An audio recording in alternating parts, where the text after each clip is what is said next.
Hi guys.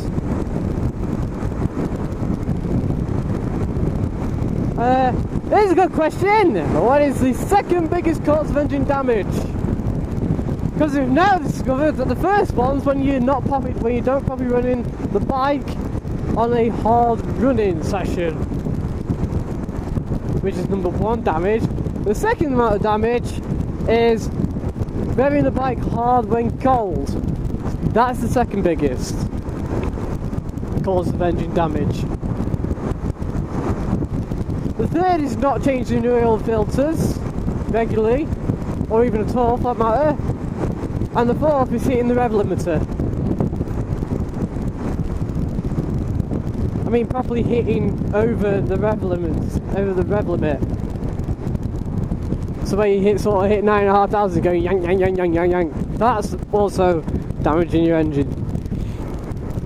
But where the difference is where so we'll go for the second. So to discuss about the second biggest cause. You see, most people get on the bike and just go, or car, whatever, and they will actually rev the car or bike engine a bit too high. It's not revving it hard; it's revving it high when it's cold. Yeah, revving the engine hard, cold. So basically, it's a bit. Turn on your engine and you set off. Within the first 20 seconds, basically there's no oil at all within the engine. Yeah, well, it's like the piston, etc., and the crank. They haven't got oil for the first 20 seconds. The oil pressure then builds up very quickly within 20 seconds, so around 90%. Then you can actually rev the engine to around about about half the rev range for most bikes for the first 5 or so minutes. If you start revving it over that, you start producing more. Obviously, the higher the revs go, the more heat the engine produces, and the oil temperature is also not the right temperature, and that also damages it as well.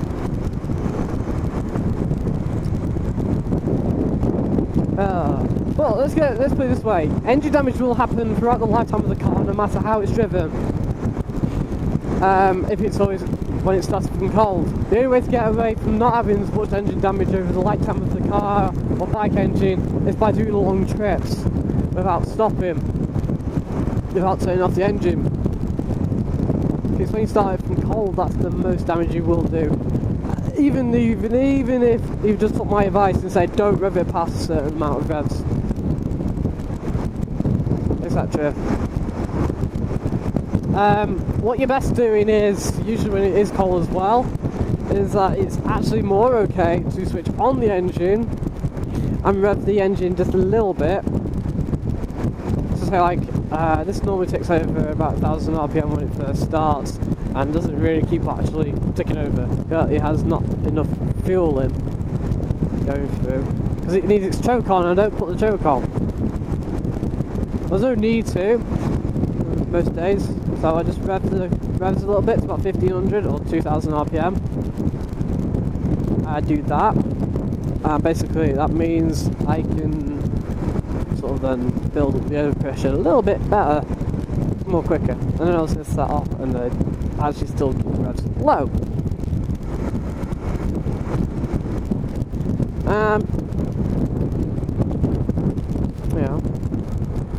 So, so my max speed for the first 5 minutes or so is 40 miles an hour.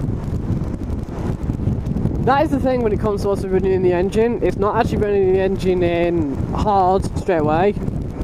It's about keep letting it warm up to proper temperature, and it will take around 10 minutes before you put on max revs. I say max revs. I'll move from the second to the fourth now, which is then hitting the rev limiter. Hitting the rev limiter is different to hitting the red line. Basically, I'll show you hitting the red line. I'll just settle back a little bit. Put it to thirds. This is hitting the red line.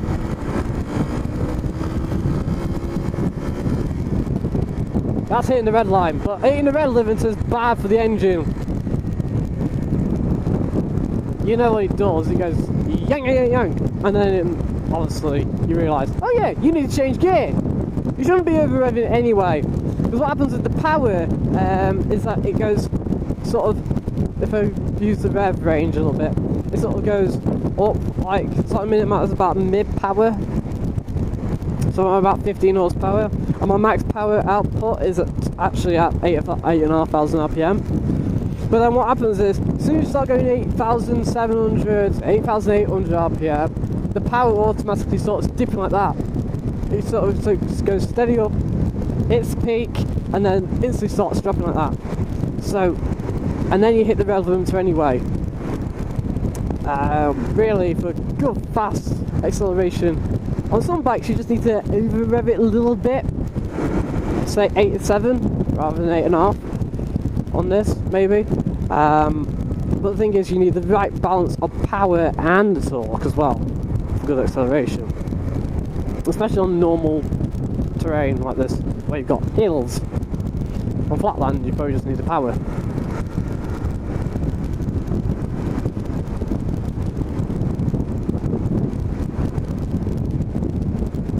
You've also, so we'll now switch from the fourth to the third. Actually, did I explain fourth very well? Maybe not. Your fourth wheel, shall I say? Right, hitting the rev limiter, yeah, it's actually worse on the older bikes than it is on new bikes, and it's worse on more cruise bikes like this than it is on sports bikes. Sports bikes have a better tolerance than hitting the rev limiter, and if anything, hitting the rev limiter on a sports bike like your R6 etc. won't actually do any damage at all, because they actually set the rev limiter in it quite a lot earlier than it used to be, as in though you're going to hit the rev limiter anyway. But basically, it just sort of, the rev limiter, all that actually does is stop you from creating excessive heat, making the whole, let's put it this way, if I had dim limiters of this bike, which people do, and I don't know why, it's stupid, because you're not getting any more power anyway. Right, the only time you need to delimit the actual engine is when you massively work on the engine, and I mean absolutely everything like that, and you know, upgrading the power from say 100 horsepower to say 200 horsepower, you know, stupid horsepower basically, like the Turbo Hayabusa that's on YouTube. That's been delimited, but you've also seen it goes way past its rev limiter section. But not only that, the power is actually a lot higher revs. So in other words, you need to have it delimited. The only reason why you need it delimited, that's the only sort of reason. If you delimit the engine and don't do anything to it, what will actually happen is it creates that much heat that basically it all seals up and seizes up, and you end up with no engine at all. Or you have your valves all bend,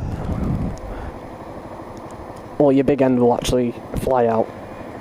And that's what happens when you properly over-rev it and delimit it. So do not delimit it.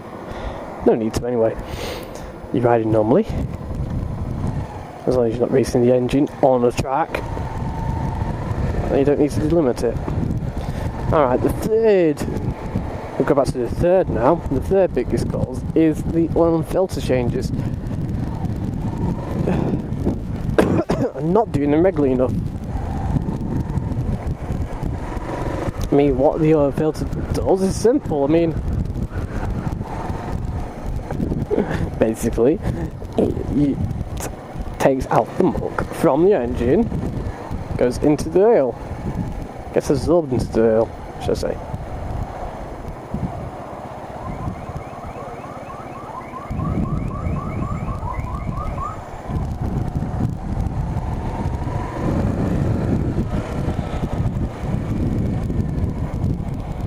And basically,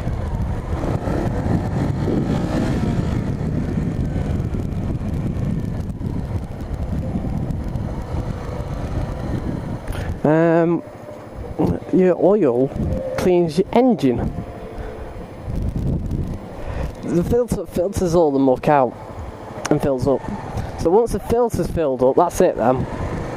Your muck then starts gathering back up inside the oil. And what happens then is obviously all the little tiny bits inside the oil then start sort of, well, let's put it this way, it starts wearing everything away. It wears out. It wears out the cylinder. Puts grooves in the little cylinder. So basically that's when you start getting all the leaks. It wears through and creates that, well, can do. That is a diesel engine. I'll go on to that another day, actually. Diesel engines are a bit different. But if it's blowing out grey smoke, that's when it's obviously got smoke signals, so you've got grey, blue and white.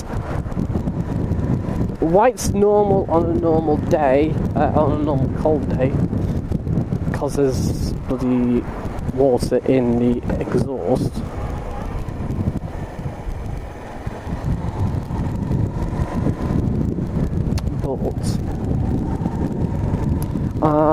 If it's still blowing white smoke after 5-10 minutes or so, and it's not one cold day, then that's bad, because again that means the oil has basically not done its job and it's worn through one of the water jets into the coolant, and so it's just burning up all the water. I went over that slowly. Alright guys, I'll see you guys later.